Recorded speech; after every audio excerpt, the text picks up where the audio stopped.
हरे कृष्णा और श्रीमद् भगवद गीता की इस सीरीज में एस्ट्रोलॉजर मनीषा राजौरिया के साथ बने रहने के लिए आपका तहे दिल से आभार। हम सुन रहे हैं अध्याय 7 को श्रीमद् भगवद गीता के।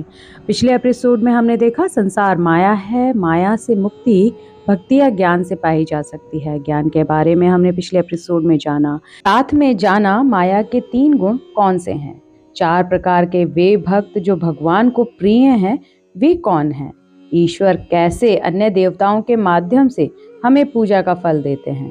इसी के साथ आज के एपिसोड में जानेंगे ईश्वर की गोपनीयता का कारण। कृष्ण जब पृथ्वी लोक पर थे सभी उनके दर्शन रोज करते थे, फिर भी सभी को स्वर्ग प्राप्त क्यों नहीं हुआ, और साथ में जानेंगे जन्म जरा और मृत्यु से छूटने का उपाय। तो चलिए शुरू करते हैं आज के एपिसोड को अध्याय 7 के 20वें श्लोक से।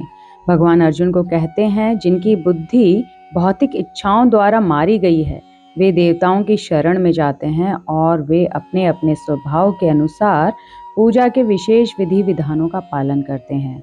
मैं प्रत्येक जीव के हृदय में परमात्मा स्वरूप स्थित हूँ। जैसे ही कोई किसी देवता की पूजा करने की इच्छा करता है मैं उसकी श्रद्धा को स्थिर करता हूँ जिससे वह उसी विशेष देवता की भक्ति कर सके।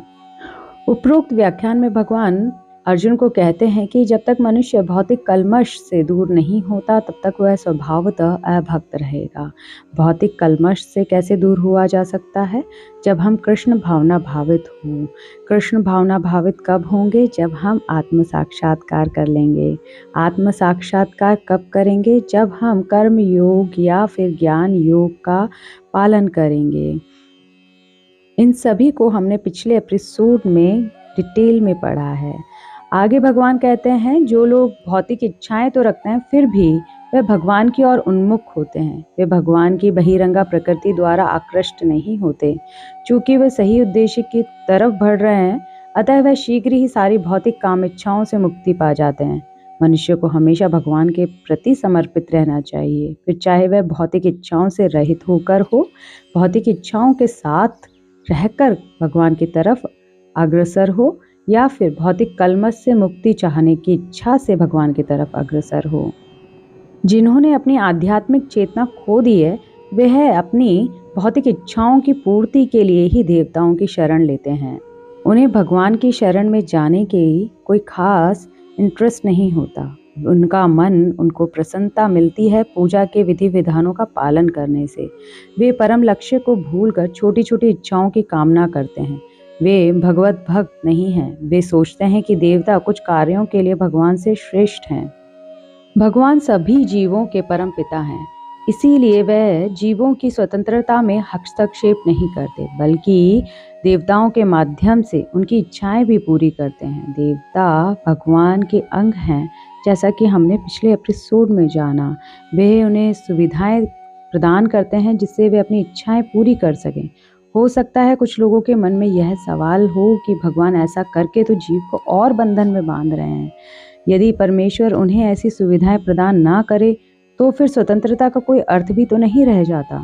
अतः वे सबों को पूर्ण स्वतंत्रता प्रदान करते हैं, चाहे कोई कुछ करे। जीवात्मा तथा देवता दोनों ही परमेश्वर की इच्छा के अधीन हैं। अतः भगवान सबों को पूर्ण स्वतंत्रता प्रदान करते हैं, चाहे कोई कुछ भी करे। जीवात्मा या देवता दोनों ही परमेश्वर की इच्छा के अधीन हैं। अतः जीवात्मा ना तो स्वेच्छा से किसी देवता की पूजा कर सकता है, ना ही देवता परमेश्वर की इच्छा के विरुद्ध कोई वर दे सकते हैं। जैसे कि कहावत है कि ईश्वर की इच्छा के बिना एक पत्ता भी नहीं हिलता।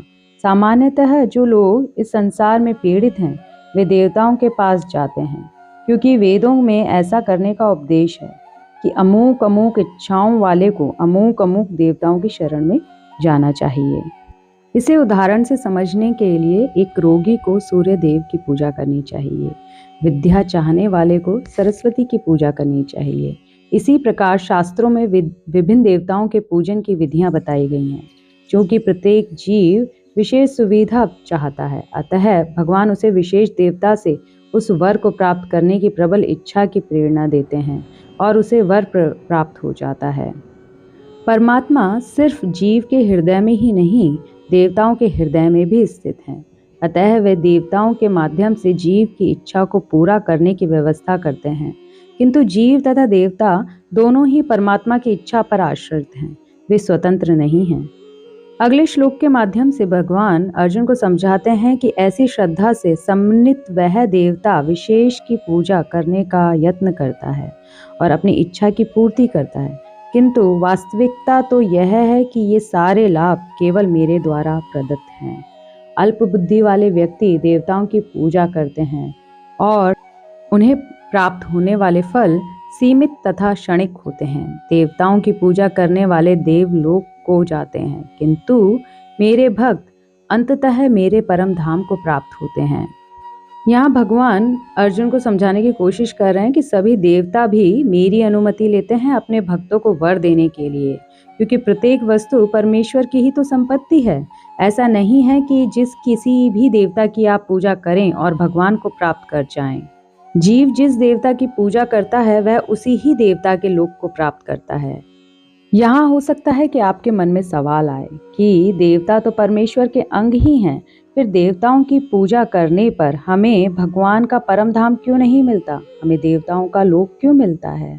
पर सोचकर देखिए कि आँख कान को भोजन कराने से वह शरीर को लगेगा क्या। प्रत्येक देवता परमेश्वर के अंग हैं। देवता कोई पृथक ईश्वर या फिर ईश्वर के प्रतियोगी नहीं हैं। देवताओं की उपासना से प्राप्त होने वाले सारे फल नाशवान होते हैं।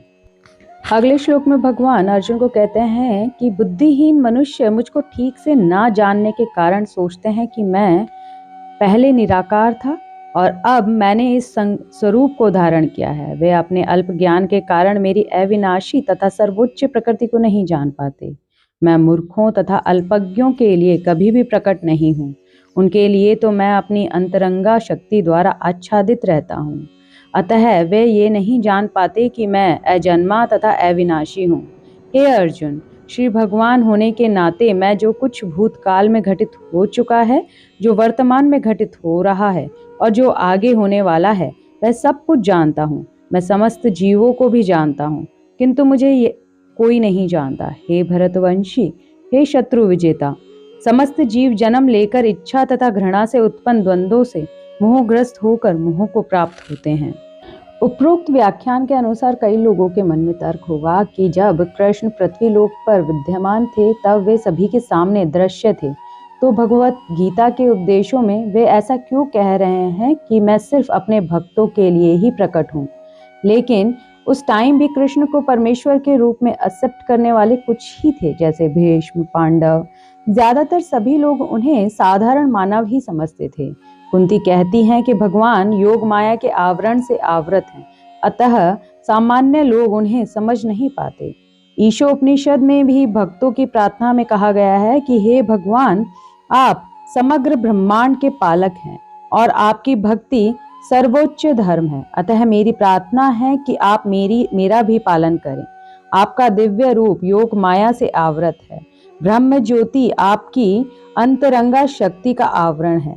कृपया इस तेज को हटा लें, क्योंकि यह आपके सच्चिदानंद विग्रह के दर्शन में बाधक है। इसकी पुष्टि ब्रह्मा की स्तुति में भी देखी जा सकती है, जो कि श्रीमद् भगवत गीता में ही की गई है। भगवान साकारता तथा निराकारता का स्पष्ट उल्लेख करते हुए कहते हैं कि अगर मेरा कृष्ण अवतार माया होता या सामान्य जीव होता तो मैं भी शरीर बदलता रहता। ना ही मुझे यह याद रहता कि पिछले जन्म में मैं कौन था और अगले जन्म में क्या बनूंगा। पर मुझे भली भांति पता है कि भूतकाल में क्या घटा, वर्तमान में क्या हो रहा है और भविष्य में क्या होने वाला है। जैसा कि चतुर्थ अध्याय में भगवान ने यह स्पष्ट किया है कि यह उपदेश अर्जुन मैं तुम्हें पहली बार नहीं सुना रहा हूँ, यह मैं तुमसे पहले सूर्यदेव विवस्वान को भी दे चुका हूँ। जैसा कि इस अध्याय के तृतीय श्लोक में कहा गया कि करोड़ों पुरुषों में से कुछ ही सिद्ध बनने का प्रयत्न करते हैं और सहस्त्रों ऐसे सिद्ध पुरुषों में से कोई एक भगवान कृष्ण को समझ पाता है।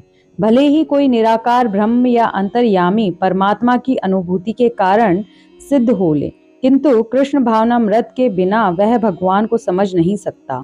अगले श्लोक में भगवान अर्जुन को कहते हैं कि जिन मनुष्यों ने पूर्व जन्म में तथा इस जन्म में पुण्य कर्म किए हैं और जिनके पाप कर्मों का पूर्णतया उच्छेदन हो चुका है, वे मोह के द्वंद्वों से मुक्त हो जाते हैं और वे संकल्प पूर्वक मेरी सेवा में तत्पर होते हैं। जो जरा तथा मृत्यु से मुक्ति पाने के लिए यत्नशील रहते हैं, वे बुद्धिमान व्यक्ति मेरी भक्ति की शरण ग्रहण करते हैं। वे वास्तव में ब्रह्म हैं, क्योंकि वे दिव्य कर्मों के विषय में पूरी तरह से जानते हैं। जो मुझे परमेश्वर को मेरी पूर्ण चेतना में रहकर मुझे जगत का, देवताओं का तथा समस्त यज्ञ विधियों का नियामक जानते हैं, वे अपनी मृत्यु के समय भी मुझे भगवान को जान और समझ सकते हैं। इन श्लोक के माध्यम से भगवान कहते हैं कि अगर मनुष्य मोह बंधन से बाहर निकलना चाहता है तो स्टार्टिंग में उसे पहले शुद्ध भक्तों की संगति करना आवश्यक है। इससे संगति करने से वह इजीली कृष्ण भावना भावित हुआ जा सकता है। जन्म, मृत्यु, जरा तथा रोग इस भौतिक शरीर को सताते हैं, आध्यात्मिक शरीर को नहीं। अतः जिसे आध्यात्मिक शरीर प्राप्त हो जाता है वह भगवान का पार्षद बन जाता है और वही मुक्त है। अहम ब्रह्मास्मि, मैं आत्मा हूँ। कहा गया है कि मनुष्य को चाहिए कि वह यह समझे कि मैं ब्रह्म या आत्मा हूँ। जीव का यह ब्रह्म बोध ही भक्ति है। भगवान के 4 प्रकार के अशुद्ध भक्त जब भगवत कृपा से जब वे पूर्णतया कृष्ण भावना भावित हो जाते हैं तो परमेश्वर की संगति का लाभ उठाते हैं। अशुद्ध भक्तों के प्रकार को आप पिछले एपिसोड से समझ सकते हैं, किंतु देवताओं के उपासक कभी भी भगवत धाम नहीं पहुंचते और कृष्ण भावनामृत में कर्म करने वाले मनुष्य कभी भी भगवान को पूर्णतया समझने के पथ से विचलित नहीं होते। कृष्ण भावनामृत के दिव्य सानिध्य से मनुष्य का यह समझ सकता है कि भगवान किस तरह भौतिक जगत तथा देवताओं तक के नियामक हैं। शुद्ध भक्ति कृष्ण भावना भावित रहते हुए अपने सभी कर्मों को ऐसे करता है जैसे उन सब का गोल कृष्ण की सेवा करना है, और भक्त को यह पूर्ण विश्वास होता है कि ऐसा करने से ही उसे उसके सारे उद्देश्यों की पूर्ति होगी, और यह दृढ़ श्रद्धा कहलाती है और यह भक्ति योग का दिव्य प्रेमा भक्ति की शुरुआत भी कहलाती है। भगवत गीता का यह 7वां अध्याय इसी निश्चय का सारांश है। हरे कृष्णा। आज के लिए इतना ही। मिलती हूँ नेक्स्ट एपिसोड में नए अध्याय के साथ।